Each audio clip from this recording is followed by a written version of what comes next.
probably that's make when it. I came out Kobe year, and the salary shrunk, which still baffles me to this day. Because you remember when they announced the salary cap went down, they announced a big TV deal Right. that the NFL was going up. So it's like, how does salary cap go down, but more money comes about? And that's when we were negotiating as players against the league, our new CBA. What did you vote? I voted against going into like a lockout. I wanted us not to sign into the deal. Yeah. Okay. Yeah. So you want to know? Yes. Good. I didn't want to. My bad. Yeah. No, we're at the thing, and Sherm's talking, and you've been around Sherm a lot. Were you at that same? Were you at the meetings in Miami? Yeah. That's right. When COVID happened, like COVID was going on. The owners gave us a deadline right after our meeting. Yeah. And COVID ultimately happened and kind of played it like there's a lot of fear mongering going on. Yeah. And I'm sitting there trying to tell Sherm, because Sherm's arguing the same thing for us. Yeah. But we're like 50-50 with the players. And it's like, bro, we're arguing about the dumbest shit. They're creating this deadline just to make it seem like we got to make a decision right now. And bro, what they was doing, you saw like the narratives that like they were putting out there. Like, oh, there'll be no more marijuana testing or failures, and guys will get more money. It was like the $100,000.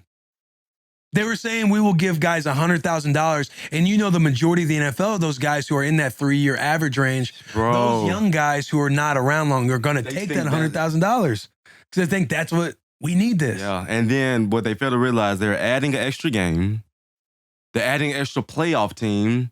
Like, guys don't realize like the amount of volume that's going to be taken. Like, careers are going to be even more shortened because we're adding more stuff to our bodies. Right. And so, bro, like, guys, like, everybody signed yes.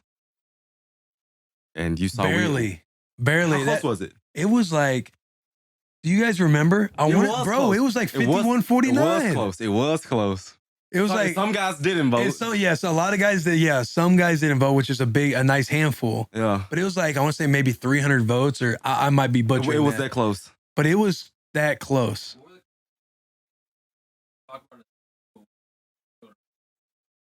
Haven't gone back. What were those in the NFLPA rooms? To me, not a lot was getting done. It wanted to get done, but we have a lot of player like. Yeah. Go ahead. There's so many voices. It's like so many opinions. This guy's think this. There's so many guys making, $15+ million. Then you got the guys making $1 million. It's like, this is how I feel, but this is how you should feel. And it's just a lot of guys. A lot of guys trying to talk in the big room, then you break up into the micro rooms. And that's where like, if I had something to say, I would wait till a micro room. Because in the big rooms, like, everyone's trying to peacock a little bit. Some guys are talking to their own personal matters. Like, some dudes are wanting to call out people that are on the board because, hey, that was wild too. That always going down. But some people are wanting to call out dudes on the board and check them and kind of look like, I remember when Pouncey was calling out Don Davis. Yeah, Don Davis. But there's just a lot of like yelling going on. Tell that. It's hard to just dive into. I don't really remember what was said because a lot of stuff's moving so fast. But I remember sitting back being like, this is so fucking stupid because we're not talking about actual matters that we need to be talking about.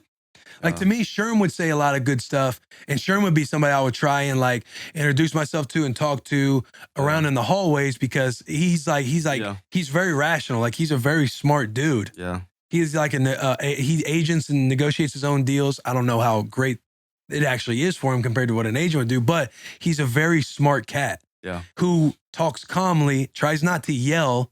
And a lot of guys are in there trying to fucking stand up and yell.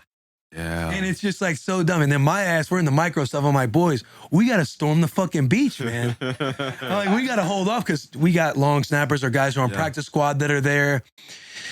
Not that they shouldn't be there, because I was a P squad guy and I was somebody who rallied for like, we got to make sure practice squad years can count for guys eventually.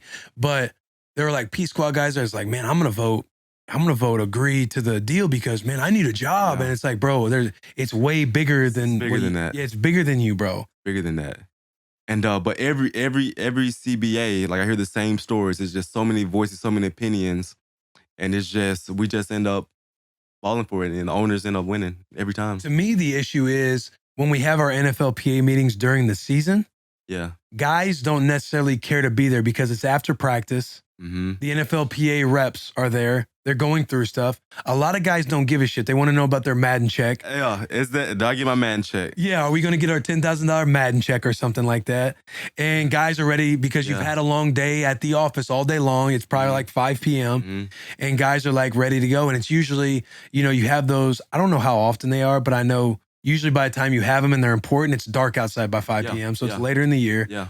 And guys are just ready to go. And then all of a sudden, we have our PA meetings, which I think all guys need to go to. They should. Because there's a lot of good information there and you ask questions, you get in these micro groups.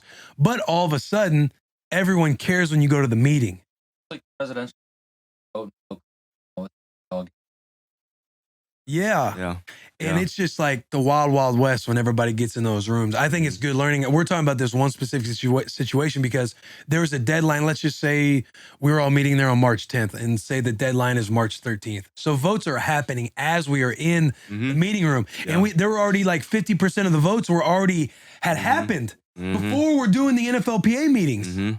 And so there's a lot of stuff that can get skewed. There's a couple of young guys that are standing there with me. They're like, hey, comp, I fucked up, man. Like, I voted this. My vote back. A lot of guys want to take their vote back. A lot of guys wanted to redo their vote, but it's because the owners, it is what it is. There's 32 owners and there's, over 1,000, 2,000 players, right? And the owners are billionaires. They're people who understand negotiating. They're people who understand leverage to the most elite level. And we don't. Like, players don't. We don't at all. We're players. We think we know. And once you get talking lockout and there won't be a season, guys start getting a little shaky. Like, oh, fuck. They're like, where's the dotted line? Where do I sign? And so they know, like, guys are on, minimum contracts. So guys need their jobs. Right. And so they understand the power of patience. Right. And the coach is already established during this time. So coaches are kind of, hey, if you guys don't show up, you feed into those young guys or depth players that might not have a job. Right? So it's like, hey, if so-and-so's showing up, we're going to roll with whoever does come. And so young guys who are coming in the league, like I would probably say my rookie year, second year self, I'm like, man, I want to be in the league. You're like, you don't know what to do. Do I listen to a vet like KJ? My coach is kind of in my ear saying, if you're not here, that's not a good look for you. And you're like, is my career about to be over with if I don't show up and I get with these guys? Because if I go with the fellas, if I go with the boys, and my job might be gone, like, am I taken care of? That answer ultimately is like, no.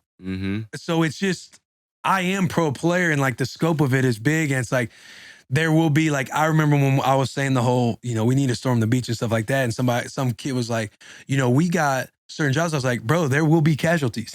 But that's the truth. That is the truth though. Like that's just like, bro, there's going to be sacrifice had. Like, and who's willing to say I'm going to be that guy? Right, exactly. And who's willing to do that? Right, and I don't mind that dude saying that. I understand that's his story and everything else. It's just these are the facts or what's going to happen if we go through and do this. I was about it because I'm in the back end and everything else, so I have my own version. You said that the owners always win. Where do you think have there been where the players have won? Like, what are some big guys? Well, let's understand. Like, we're winning too. Like, we're winning too, and it's just the sense of like the revenue split. Like the revenue split to my knowledge is 51-49. I personally believe we should be 50-50 partners. Like, why are we not 50-50 partners? And obviously the salary goes up every year. We're winning in that sense. And we won with like the padded practice. Like, remember back in the day, it was like 2-a-days, 3-a-days, banging. I wasn't there then, but I heard stories. And so we're winning, but I believe that we can get so much more power, like the franchise tag. I believe that just needs to get rid of that because it suppresses the market. If that makes sense. Like, it suppresses the market. Get rid of the franchise tag. And there's some other things that we can win at. So I feel like we're equal, on the same playing field as owners. Or at least do away with the other tags that come after the franchise tag. Like there's a transitional tag. There's like, you can be tagged, a couple times? Even for like the undrafted free agents, the, what's the thing, where they get, with the draft, when they could tender you. Oh yeah, I was a restricted free agent, bro. Tender. I don't even understand why the tender exists. Can you explain the tender? Like, it's like for undrafted guys. Yeah, so when I was undrafted, you sign a 1 year or a 3-year deal. You don't sign a 4-year like all the other rookies. To get to free agency, you need 4 seasons. You need 4 seasons under your belt to get to free agency. So when your deal is up as a like an undrafted guy, it's only 3 years. So that 4th year, they have the ability to restrict you in free. So you're going to be a free agent, but you're a restricted free agent. Now, what happens is you either get labeled first round tender, a second round tender, or a low round tender. Yeah. A first round tender, the money's obviously higher. And if I first round tender KJ Wright and I'm the Raiders, I would have to come correct with at least a first round draft pick to trade to negotiate and get you. Yeah. If it's a second round, I need to have at least a second round pick to negotiate with KJ. Right. I believe that's what it is. It's something like that. A low round goes on the round you were drafted. So I got low round tender. So I'm undrafted. I can be negotiating with other teams, but the team has the right of first refusal. Yeah. And they got to give up that draft pick to get you. Right. They have to give up something to get you. So they kind of lock you in. Now, what sucked for me is I was on P squad for the first year. So even though it counts as a credited season, it's not an accrued season. The difference is a credited season is 3 games and an accrued season is 8 or 7. I'm stumped. An accrued season is 7 or 8 games. Alex will look that up while we continue to talk about it. But when I was a P squad player, my first year gets counted as a credited year towards benefits, but it doesn't get counted as an accrued season towards free agency. So by the time my contract was up with the Redskins, that was 3 years. Only 2 were accrued. The third one was credited because I was practice squad. Yeah. So my 4th year was an exclusive rights free agent. Yeah. Meaning no one gets to deal with you and they get to offer you and I essentially have to accept whatever they offer. So it's a 1-year minimum. So they gave me a 1-year minimum. You know, the social media, we signed Will Compton. Everybody was like, yeah. And it's like, bro, this is what I'm saying. It's like a 1-year, $600,000 deal. And at this point, I think I had just started my 10 games. The next year, I was captain and starter. So I'm playing on a 1-year, $600,000 deal. Yeah.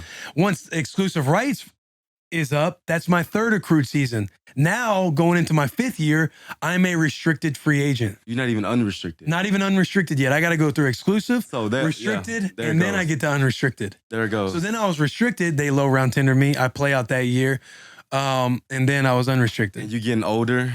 And at that point, by the time I hit my unrestricted free agency, I was like 27, I believe, when I came to the Titans. 27, 28 years old. Yeah. Or I was turning 28, something like that. But I hope you guys like this clip. If you want to continue to be for the boys, you need to like this video, subscribe to the channel, share with a friend, and check out our playlist. We have all the links right here on the screen. As always, biggest of hugs and tiniest of kisses. Also, go check out the full episodes, but always for the boys.